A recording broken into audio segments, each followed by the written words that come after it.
मुस्कान भनेको आत्माको सूर्य हो, जसले अँध्यारो पनि उज्यालो बनाउँछ। खुसी सानो कुरामा पनि छ, बस फेला पार्नुपर्छ। जब मन फुलेको हुन्छ, त्यो फुलसँगै मुस्कान पनि जन्मन्छ। हरेक बिहान एक नयाँ अवसर हो, मन खुलेर हाँस्न सिक्नु नै जीवन हो। खुसी एक सङ्केत मात्र होइन, आत्माको उत्सव हो। सानो मुस्कानले ठुलो दुखाइहरूलाई लुकाउन सक्छ। ठिक त्यस्तै गरी घामको किरणले बादल काट्न सक्छ। हाँसो मनको उपचार हो, जसले दुखाइका जरा उखेल्न सक्छ। खुसी एक आँसु जस्तै हो, जुन मन भरिएर आफै उम्लिन्छ। सुखी मनले सारा संसारमै उज्यालो देख्छ, जसरी उज्यालो दीपले अँध्यारो भुल्याउँछ। ढुङ्गामा उम्रिएको फूल जस्तै बन, जहाँ कठिनाई बीच पनि सुन्दरता फुल्छ। तिमी भित्रको आशाका दियो निप्न नदेऊ, किनकि त्यो उज्यालोले तिम्रो जीवनको बाटो देखाउँछ। सकारात्मक सोचाइ त्यो शिखर हो, जहाँ पुग्दा सपनाहरू साकार हुन्छन्। आत्मविश्वासको प्वाख लगाएर उड, किनकि जिन्दगी खुल्ला आकाश हो। धेरै टाढा घाम नभए पनि उज्यालो मनभित्र खोज्नु उही सूर्य छ। मुस्कान सबल मनको पहिचान हो, जसले आधी आउँदा पनि हरियो झण्डा फहराउँछ। जिन्दगी परिवर्तनको कहानी हो, सकारात्मक सोचाइ त्यो कथा लेख्ने कलम हो। ऊर्जा त्यहाँ नै जन्मन्छ, जहाँ विश्वासको बिउ रोपिएको हुन्छ। मनलाई उज्यालो बनाउनु आफैमा उपहार हो, जसले बाँकी सबै उपहारहरू सम्भव बनाउँछ। हाँसो त्यो फूल हो, जसले हरेक मनको बगैँचा महकाउँछ। जब जिन्दगीले पिरो स्वाद दिन्छ, एकचोटि मन खुलेर हाँस, मिठास आफै आउँछ। हाँसो इन्द्रेणी जस्तै हो, जसले मनको गगनमा रङ्गहरू छरिदिन्छ। अलिकति उराठ लाग्दा एक हल्का चुटकिलाले मन हल्का हुन सक्छ। सफलता पाउन सजिलो छैन, तर हाँसो पाउन त सजिलो हो। मुस्कान कुनै पनि कारणले आउन सक्छ।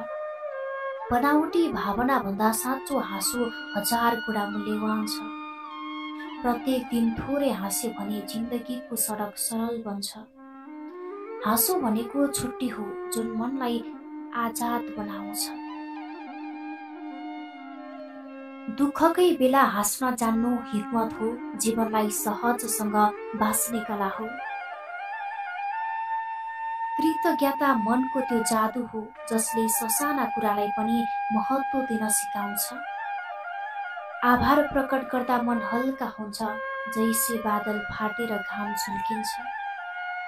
धन्य मान्छु म, जसरी पानीले माटोलाई सजाउँछ, म पनि जिन्दगी सजाउन पाउँछु। घर हुन सक्छ सानो, तर आभारको भावना असीमित हुनुपर्छ। धेरै नपाए पनि आफ्नो हुनुको खुसी मनाऊ, त्यही खुसी नै तिम्रो मुस्कानको कारण बन्छ। जति धन्यवाद दिए पनि कम हुन्छ, किनकि जिन्दगी आफैमा एक अनमोल उपहार हो। धन्यवाद शब्द सानो हो, तर यसको भावनाले विशाल समुद्र बराबर ठाउँ घेरिरहेको छ। महत्त्वपूर्ण कुरा कित्ता होइन, कृतज्ञता हो, जसले जिन्दगीलाई सम्झन लायक बनाउँछ। मुस्कान शक्ति हो, जसले गहिरो चोटलाई समेत सजिलै बिसाउन सहयोग गर्छ। आफै भित्रको उज्यालोलाई विश्वास गर, जसरी लुकुवा घाम पछिको सबभन्दा उज्यालो बिहान आउँछ। जग हार्यो भने पनि आशा हार्नुपर्ने कारण छैन, किनकि मुस्कानमै भोलिको बिउ रोपिएको हुन्छ। बाहिरी आदि भन्दा भित्री आदि खतरनाक हुन सक्छ, तर मुस्कानले दुवैलाई शान्त पार्छ। अन्धकार बीच मुस्काउन जान्नु अँध्यारो टाढा पार्ने पहिलो पाइला हो। तिम्रो हिक्मतको जरा मुस्कानमै गाडिएको हुन्छ, जसलाई कसैले जरैदेखि उखेलेर फ्याँक्न सक्दैन। बाधा आए भी मुस्कान नछोड, एक फूलले झन पराग उडाइदिन्छ, चाहे हावा जति चलोस्। टुटिएको मन जोड्न सक्छ मुस्कान, जसरी गोल परिधिमा सानो बिन्दुले सम्बन्ध गाँस्छ। जीवनको बाटो अप्ठ्यारो छ, तर मुस्कान त्यस्तो ऊन हो, जसले सबै गाँठाहरू फुकाउन सक्छ। तिमी मुस्कुरायो भने अर्को मनमा पनि मुस्कानको बिउ रोपिन्छ।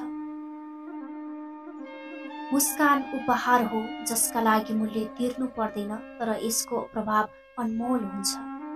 जब तिमी साथीलाई हँसाउँछौ, तिमी दुवैको मनमा खुसीको फूल फुल्छ। मुस्कान त्यो दर्पण हो जसमा अर्को मानिसले आफ्नो सुन्दरता देख्छ। पैसा खर्चनु पर्दैन, मुस्कान फैलाउन पर्याप्त छ। संसार सुन्दर बनाउने बलियो उपाय यही हो। एउटा मिठो शब्द र एक हल्का मुस्कानले मनका कुनै पनि ढोका खोलिदिन सक्छ। मुस्कान सबै भाषाहरूमा एउटै अर्थ दिन्छ, म मित्रता बाँड्न चाहन्छु। केही समयका लागि मात्र भए पनि कसैलाई मुस्कुराउन मद्दत गर, त्यो पल सदाको लागि अमूल्य बन्न सक्छ। मुस्कान बाँड्दै जाऊ, किनकि उज्यालो मनले कहिले अँध्यारो बाटो रोज्दैन। आशा नै जीवनको प्रकाश हो जसले अँध्यारोमा पनि बाटो देखाउँछ। सकारात्मक सोच मधु जस्तै हो जसले हर कुरा मिठो बनाउँछ। जब मनको आकाश नीलो हुन्छ, जिन्दगीका रङहरू अझै सुन्दर देखिन्छन्। उज्यालोलाई देख्न अँध्यारोसँग जुझ्नुपर्छ, त्यसैले सकारात्मक सोच चुन।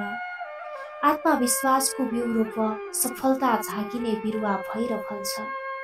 कठिनाई बीच पनि घाम किरणको काम गर्छ आशा, जसरी बादल चिरेर प्रकाश आउँछ। खाली गिलास देख्दा निराश नहौ, किनकि भर्ने अवसर अझै बाँकी छ। अँध्यारो पछि आउने उज्यालो जस्तै विपत्ति पछि आउने खुसीलाई अगावै स्वागत गर। मन शान्त भए परिवेश स्वत उज्यालो देखिन्छ, आशा राख्न सिक। आशावादी मन पानीको स्रोत जस्तै हो जसले निरन्तर नवीन सम्भावनाको रस दिन्छ। आभार व्यक्त गर्ने बानी बनाऊ, जसले सानो कुरालाई पनि महत्त्व दिन सिकाउँछ। धन्य छ यो जिन्दगी जसले मलाई मुस्कुराउने बहाना दिन्छ। नाम मात्रको ठुलो घरभन्दा आभारले भरिएको सानो मन कति प्यारो हुन्छ। धन्यवाद भन्न सक्नु मनको ठुलो उदारता हो जसले सम्बन्धहरू थप गाढा बनाउँछ।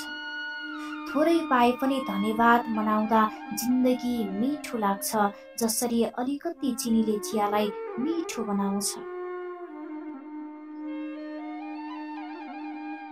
आभार त्यो कीर्तिफुल हो जसले भावना सुगन्धित बनाउँछ। जीवन स्वयं उपहार हो, त्यसैले जे छ जति छ आभार व्यक्त गर। मुटुको सानो धड्कनमा पनि आभार खोज, किनकि बाँच्नु नै सबैभन्दा ठुलो वरदान हो।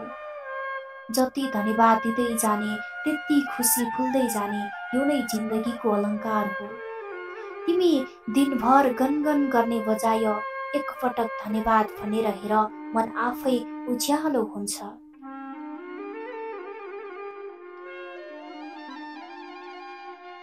हराउनु जीवनको अन्त्य होइन, उठेर लड्ने तागत नै सच्चा विजेता बनाउँछ।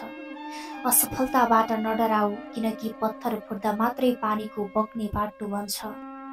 ठेस लाग्दा झन बलियो बन, जसरी रुख आदि पछि अझ बढी गहिरो रूपमा उम्रिन्छ। काँचो माटो जस्तो बन, जसलाई जुनसुकै आकार दिन सजिलो हुन्छ। जब जिन्दगीको चक्र गाह्रो लाग्छ, मुस्कान त्यो इन्जिन हो जसले अगाडि धकेल्छ। हार्नु हानिकारक होइन, हारपछि उठ्न नसक्नु हानिकारक हो। तुफान बीच पनि जुन फूल ओइलाउँदैन, त्यही फूल जिन्दगीको असली युद्ध हो। ठुलो दुःख नै ठुलो पाठ हो, जो आँसुका साथ अनुभव साट्न सिकाउँछ। समस्या आकाशको बादल हुन्, समाधान त्यो घाम हो जसले बादल चिरेर उज्यालो गर्छ। बाधाहरूमा घुम्सिएर बस्ने होइनन्, तिनलाई पार गर्ने पुल बन, यही छ सच्चा हिक्मत। आगामी दिनहरू सपनाको क्यानभास हुन्, आशाको रङ भरेर चित्र बनाऊ। आउने कलिलो बिहानी प्रति विश्वास गर, जसरी तुलसीको पातमा अमृत हुन्छ। धेरै ढिला भए पनि घाम आएपछि अँधेरो अन्त्य हुन्छ, आशा राख उज्यालो आउनेछ। मधेसको हरियाली जस्तै मन पनि आशाले सधैँ हराभरा राख। बितेका पलहरूलाई तिलाञ्जली देऊ, भोलिको नयाँ हिमाल चढ्ने हिक्मत राख। आशा त्यो चम्चो हो जसले जिन्दगीको भान्सामा स्वाद थप्छ।